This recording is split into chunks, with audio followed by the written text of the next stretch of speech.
Kebudayaan merupakan konsep fundamental dalam disiplin ilmu antropologi. Salah satu antropolog, E.P. Taylor, mendefinisikan kebudayaan sebagai hal yang melingkupi semua pengalaman manusia, meliputi pengetahuan, seni, moral, hukum, serta kapasitas dan perilaku lainnya yang diterima atau dipelajari oleh manusia dan anggota masyarakat. Budaya bersifat dinamis, serta dapat tumbuh dan berkembang mengikuti perubahan zaman. Hal ini dikarenakan budaya dikonstruksi dan direproduksi oleh manusia. Namun, terdapat budaya yang tidak dapat diubah.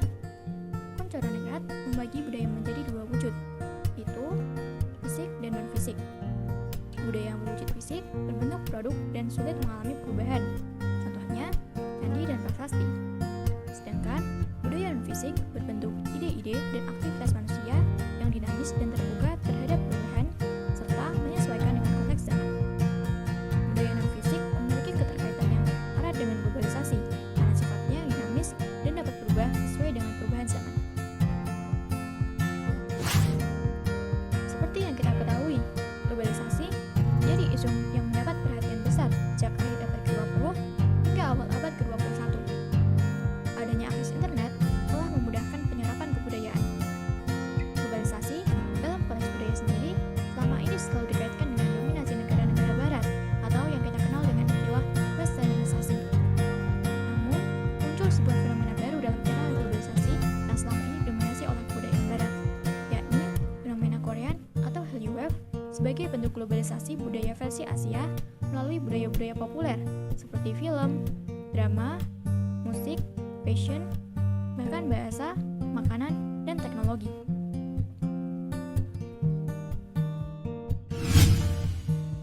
Hallyu Wave pertama kali dipopulerkan para jurnalis di Beijing terkait dengan merebaknya popularitas Korea dengan cepat di negeri tirai bambu. Hal ini berawal pada tahun 1997 dengan pemutaran seri Korean drama dengan judul What is Love About oleh salah satu stasiun televisi Cina, yaitu China Central Television.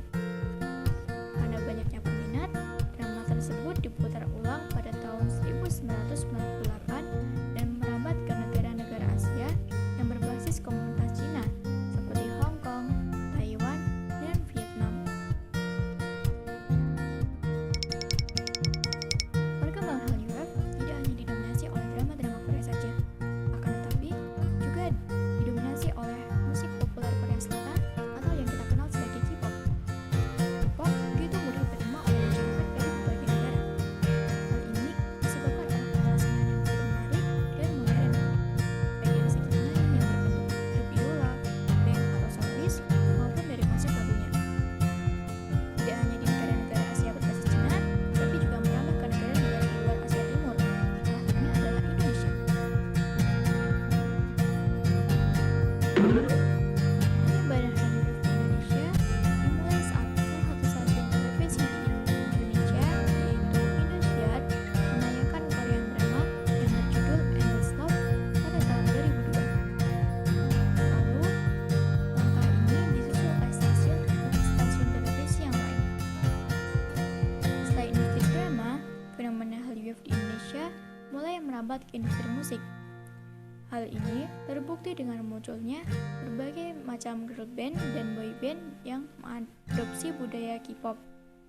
Namun, sayangnya, kepopuleran girl band dan boy band ini tidak berlangsung lama.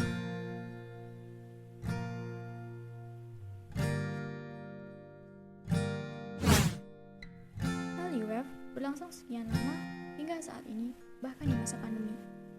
Industri K-pop menghadirkan inovasi-inovasi baru untuk memanjakan para penggemarnya, seperti virtual konser, virtual fansign, dan bubble chat. Hal ini difungsikan agar para penggemar bisa berinteraksi langsung dengan idolanya tanpa harus bertatap muka.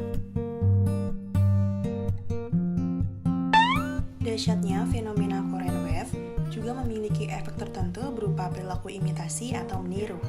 Perilaku imitasi atau meniru adalah salah satu pembelajaran yang dilakukan oleh masyarakat untuk dapat menyesuaikan tingkah lakunya sesuai dengan peran sosial yang telah dipelajarinya.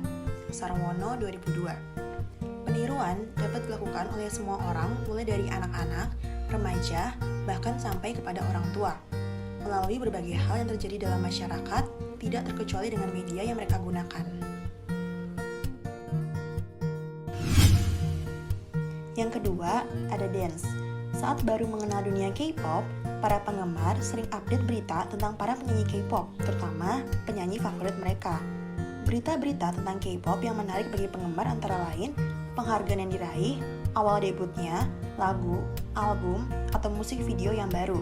Selain mengupdate berita, para penggemar umumnya mengunduh video pertunjukan para penyanyi K-pop pada acara musik Korea, video reality show, serta mengunduh lagu. Kegiatan lainnya yaitu melakukan cover dance. Cover dance inilah yang menjadi hobi utama yang dilakukan para penggemar. Yang ketiga, ada pengoleksian barang. Umumnya, para penggemar pecinta K-pop ingin mengoleksi album K-pop asli. Namun, hanya sebagian saja yang membeli album penyanyi K-pop karena harganya yang relatif mahal. Tidak hanya pengoleksian barang berupa album, namun juga jaket, topi, poster, aksesoris berupa hiasan kamar, dan pernak-pernik seperti gelang, anting, dan kalung. Pengoleksian ini dianggap sebagai kepuasan diri penggemar sebagai fans K-pop. Bagi mereka, memiliki barang berbau K-pop terlihat hebat dan modern. Para penggemar mengoleksinya apalagi jika barang tersebut sama persis dengan yang dipakai oleh artis favoritnya. Bahkan, untuk pengoleksian barang juga bisa dilakukan pembelian langsung dari Korea Selatan. Yang keempat, ada bahasa. Para penggemar K-pop juga pandai kosakata bahasa Korea. Dalam berkomunikasi, mereka kerap menyelipkan beberapa bahasa Korea. Hal itu sudah menjadi kebiasaan mereka dalam berbicara, walaupun tidak sepenuhnya menggunakan bahasa Korea. Hal ini juga terlihat dari pemberian gelar dan pemberian nama.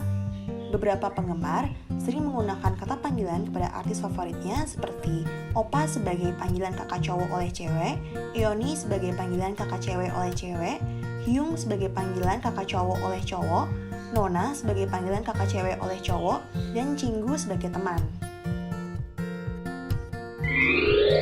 Yang kelima, ada makanan. Budaya Korea Selatan semakin menjamur di Indonesia. Bukan hanya anak muda, tetapi orang tua pun banyak yang turut mengemari hal-hal berbau Korea. Salah satunya adalah makanan dari negeri ginseng ini. Alasan pertama, karena kita sudah cukup familiar dengan artis Korea. Disadari atau tidak, apa yang mereka makan pasti menjadi kiblat bagi para penggemarnya.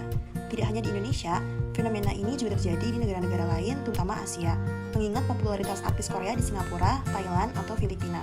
Alasan kedua, karena kita ingin merasakan apa yang dimakan oleh pemain drama Korea. Hampir semua drama Korea memperkenalkan makanan khas negara mereka, dan ini menjadi media promosi efektif karena hampir semua serial Korea sudah diekspor ke banyak negara. Selain itu, memang sudah menjadi kebiasaan orang Indonesia yang penasaran dengan sesuatu yang tengah populer. Tak heran, kini bukan hanya restoran Korea yang menyajikan makanan khas negara tersebut, tapi juga rumah makan reguler yang menyisipkan menu-menu Korea dengan pilihan paket ekonomis untuk menjangkau pelanggan. Beberapa makanan diantaranya adalah ramen Korea, tteokbokki, odeng, kimbap, corn dog, dan kimchi. Selanjutnya, ada nih dampak dari imitasi berlebihan kepada idola Korea. Yang pertama ada dalam hal fashion atau busana. Imitatif atau sikap yang meniru dari cara berpakaian yang digunakan sangat terinspirasi dari para tokoh idola yang dikagumi dan berasal dari Korea Selatan. Hal ini bisa dilihat dari cara berpakaian yang kerap ditunjukkan oleh remaja dalam keseharian ataupun saat tampil dalam sebuah acara atau event. Perilaku imitasi dalam berpakaian karena disebabkan faktor dari rasa ingin memuaskan diri sendiri melalui sarana media massa, mencari identitas dengan mengadopsi dari para idola Korea, dan disebabkan karena melalui pengamatan di lingkungan sekitar. Para remaja juga tidak segan menghamburkan uang demi mendapatkan pakaian yang sama atau mirip dengan idola masing-masing. Imitasi dalam hal fashion dan busana tentu melunturkan budaya pakaian adat di Indonesia. Banyak masyarakat, terutama remaja, yang lebih memilih menirukan gaya berpakaian idola mereka daripada menggunakan pakaian adat di acara tertentu. Banyak yang beranggapan bahwa pakaian adat terlalu ribet untuk dipakai.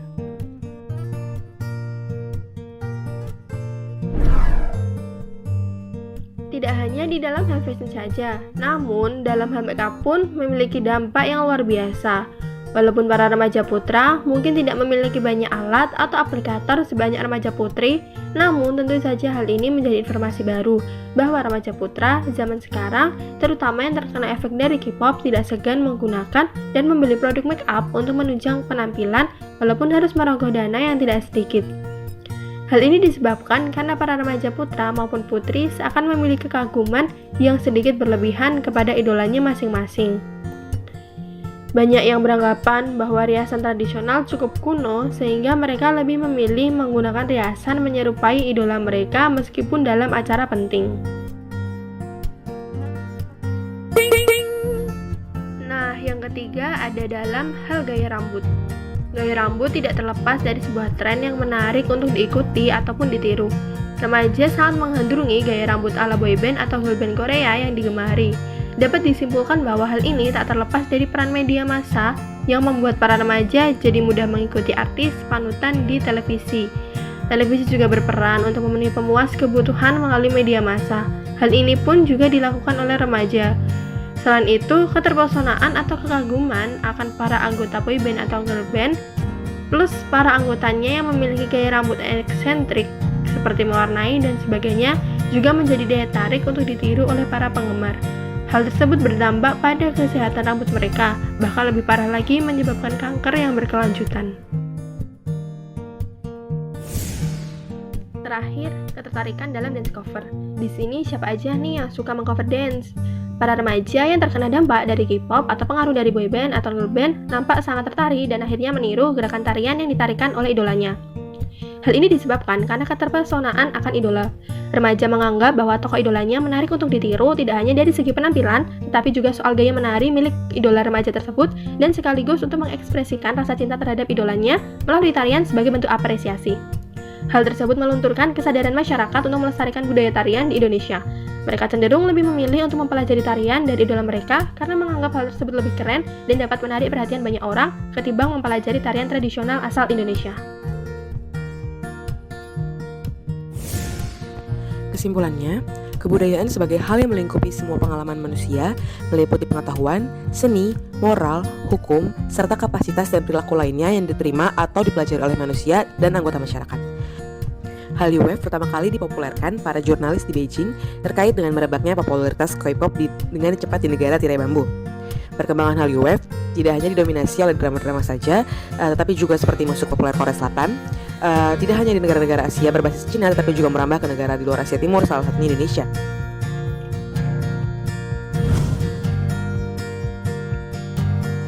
Saran yang mampu diberikan oleh kelompok adalah pertama, sebisa mungkin selektif. Selektif dalam arti jika kita mau menggemari K-pop, ambil kualitas positifnya dan pastikan buang sisi negatifnya. Kedua, mempunyai skala prioritas, yakni bagaimana kita bisa mengatur dan mengendalikan diri kita sendiri agar tidak terlalu cinta akan popularitas Korea, karena segala sesuatu yang berlebihan sudah pasti tidak baik. Kita harus pandai menyaring diri supaya apa yang kita senangi dapat tetap kita lakukan dan budaya Indonesia senantiasa lestari. Terima kasih.